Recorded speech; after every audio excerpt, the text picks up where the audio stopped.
Hey, how's it going? Hope you're doing all right. So today we're going to be making music on just the Octatrack. I want to slice up some samples, kind of get very housey, disco-y, but this video is sponsored by Tracklib. So check out this sample that I actually found on here. It's by Catherine Miller, and it's called You've Been Hunching All Night. Right, but what I really want is this part right here. Where's it at? Right there. You've been hunching all night. That's all I want. That's all I want. And I actually already downloaded this here. Right, so I'm gonna go ahead and jump up to that spot. Grabbing that right here. That's it. That's all I want. All right, so now let's go to our audio editor, and you see we got a little bit of a space right there at the beginning that I do not want. Let's go to our trim.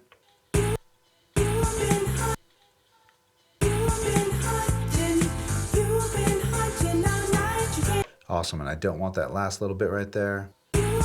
Cool, so I'm gonna go to edit, and we're just gonna crop to the selection, cutting off the beginning and the end. And let's go to slice. We're gonna create a slice grid, 16 slices. This is always a gamble, align at 0 crosses or not. I usually go no, because sometimes it starts putting things in weird spots. So I'm gonna just go ahead and see. Yeah, this is pretty good. This one could be fixed right there. I just want to make sure we get rid of any of this little air pockets right here at the beginning. You can kind of see them. There's another one. And this happens, honestly, whenever you have, whenever you take like old samples, like old disco samples, because they're just playing the drum. So it's not exactly perfectly quantized, which is expected, but that's kind of the thrill of the hunt, I guess. It just gives you something to do. So from here, we'll go ahead and throw in... we'll throw in 8 slices, and we will create linear locks. And now we've just placed slice 1, 2, 3, 4, 5, 6, 7, 8. So I sampled 2 bars, but I just want this single bar to play over and over. Let's see if this works. It does, but it sounds awful because... there it is. Time stretch was on, and it was doing something funky. Rates down. Yeah. You know what we can do? I'll just set this here. And we'll turn this back up. Do I have a kick on here? I do. What kick is this? That'll work.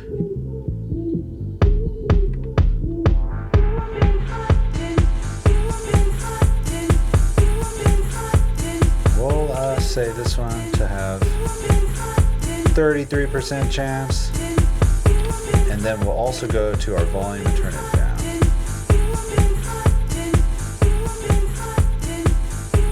Open hat, rate down, distortion. Okay, we're getting somewhere. Let's go to static.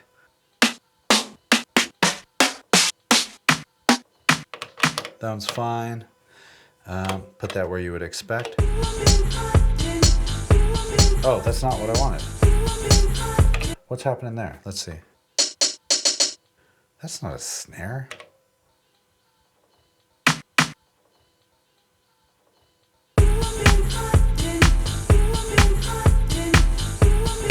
No idea what I pressed.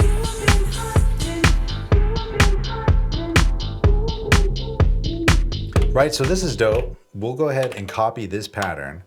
We'll go to pattern 1, which I had some weird idea here from a while ago. Let's see what it sounds like. Oh, I guess I just lost the sample. Oh well. Anyway, paste the pattern here.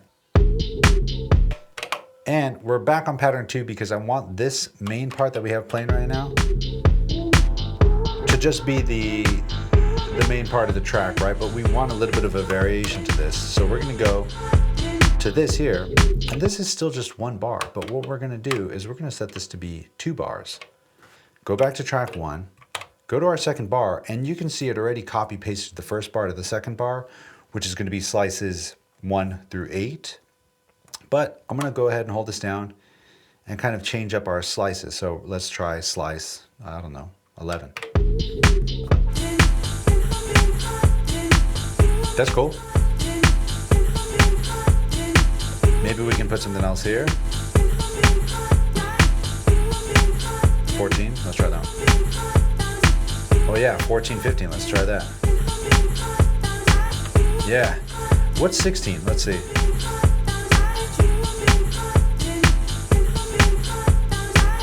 That's cool. And we'll say, where's it at? Oh, it's on the second one, right? Oh yeah, the delay. We'll send this. Okay, so I actually want all night, night, night, night. That's gonna be this one here.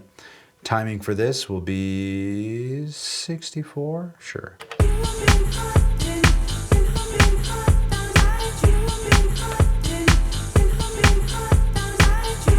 There you go, you can hear that, right? And we're also gonna say, turn this up here. Feedback.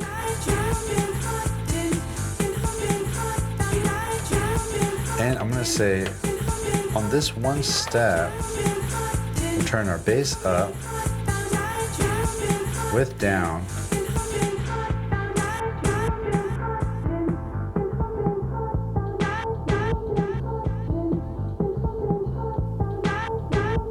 turn the bass up even higher.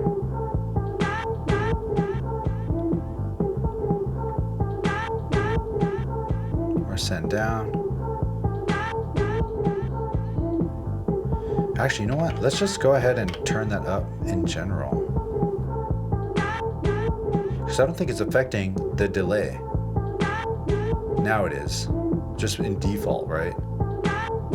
There it is. That's what I wanted.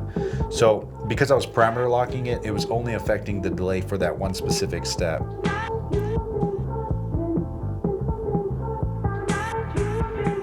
And now let's just turn this back.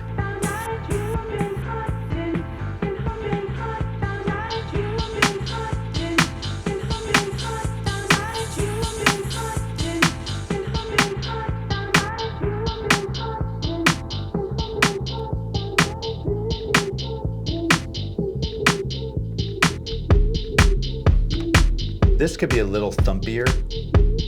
I'm gonna lower the filter on our kick. And I'm gonna do my favorite secret on the Octatrack. It's not really a secret, but in the second page of the filter, the distortion here is really good. Oh, that's really, really dirty. So I'm gonna just bump it down, maybe 29. Our Q just to low pass set to 24 dB. Turn our Q up. Turn our depth up, and then turn our volume down.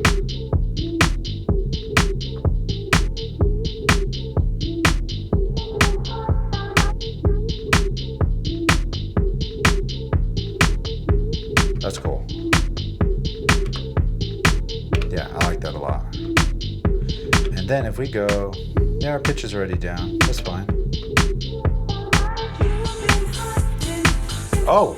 Let's try this. Let's really start bumping up this. So on here, I usually always have track 8 set as our master. And this is going to allow me to apply our compressor, which you can already see I have slamming. But let's mix to the compressor. So what I'm doing now is I'm turning the volume down of all our tracks except the kick. And if I press play, pretty normal. Turn our threshold pretty low, ratio really hard, or just like really slammed, right?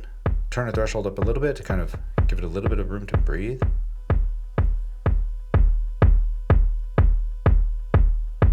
Okay, so now let's slowly start bringing in our sample.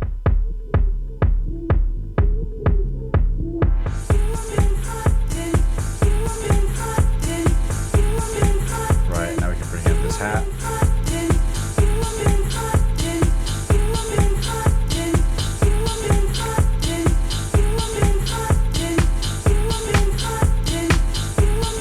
Go back to this, turn our threshold down.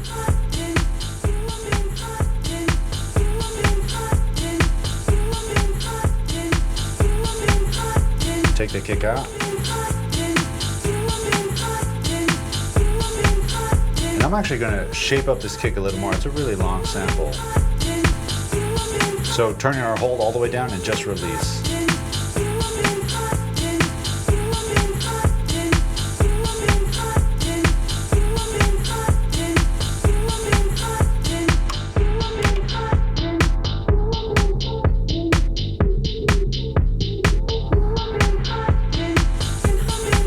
We'll copy this pattern, go to pattern 3. This is, we'll go to chromatic. What is this? This is nothing. Awesome. Wait, why is our snare not playing right now? So we'll clear all this stuff out. Is our time stretch on?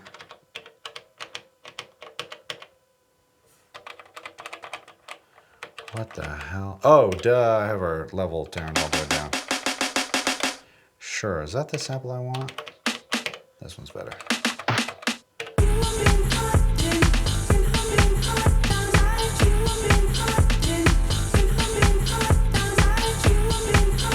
Awesome. We'll go ahead and track edit these triggers, quantize. And we'll send this to a dark reverb. Turn the level down. And we'll also go to our amp.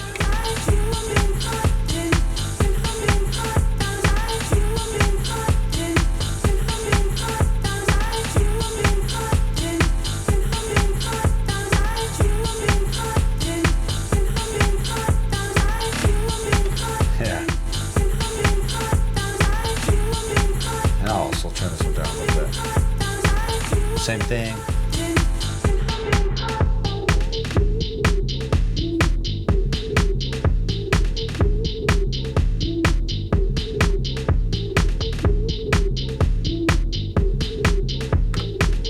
This kick is funky to me, in not a good way. I'm still trying to figure out where I want it to sit, right? Because we can also go bring this up.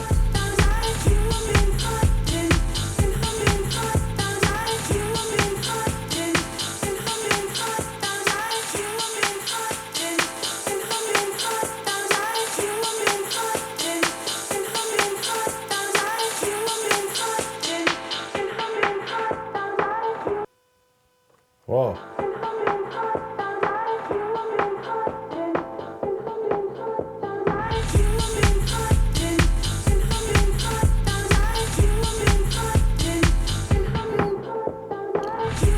There's a bass line in there, in that sample. Let's go ahead and do this. We're gonna copy this pattern. We're gonna go to pattern 4, paste it here, go back to this track. Now that we are here, all of these have like a crazy parameter lock, which is basically the slice point, right? Where this specific slice is played. I could do a couple things here.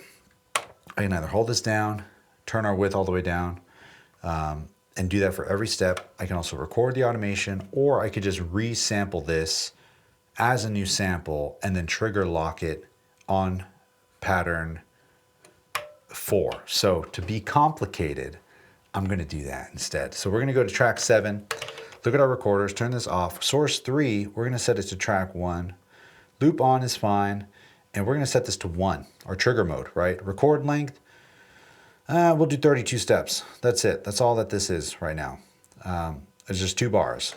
So we got this so far. If we go here, we can turn quantized recording to the pattern length, which means when I press record, it's gonna wait until the end of the pattern to start recording. Now it's listening to track 1. Let's also just listen to track 1.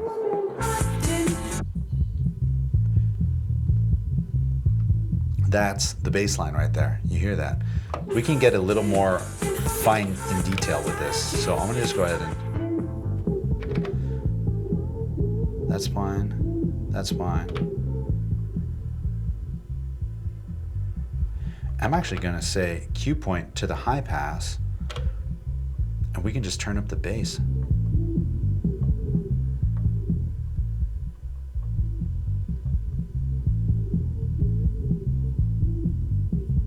Okay, that's it right there.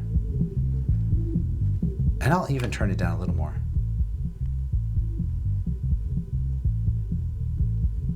Yeah, that's cool. So track 7, hit record.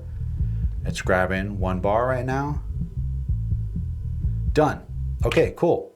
So we'll go back and I'm gonna just clear our filter page for our sample. Mute that. Track 7, flex, record buffer 6. Place a trigger here. I hope you're with me. And now let's see if this will work. That's it. And I don't want that second bar. So we can just copy this page and paste it on the second page.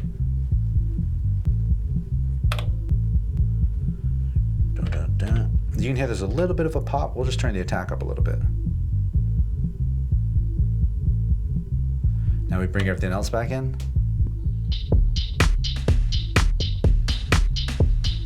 Yeah. And if we wanted, we could really push this. I know this sounds crazy. Give me a second. Right? Just help it cut. But then shave it off. And then we can also do a, where is it at? I mean, we could do a couple things, right? We can equalize this, spatializer. We can lo-fi it to help that kind of add some more distortion to it.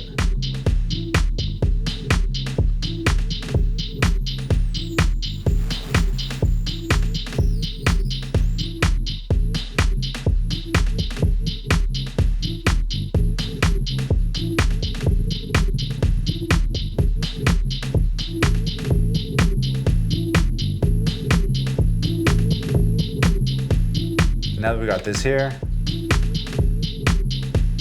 bring it down in volume.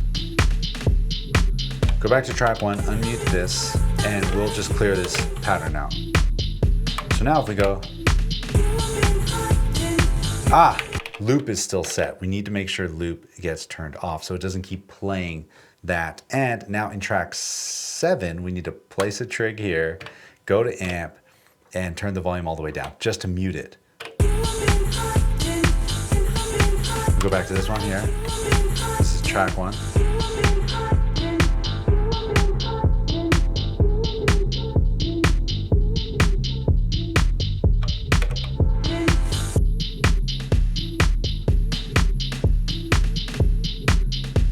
And now we can go back to pattern 3. You heard that. Something funky is happening when we go from pattern 4 to pattern 3. Let's see what it is. What in the world? Oh, because I don't have a trigger here. I thought I just added one. Oh, I added one to the wrong page. My bad. So we'll just, there it is. Done. Awesome. So unmute this, pattern 4.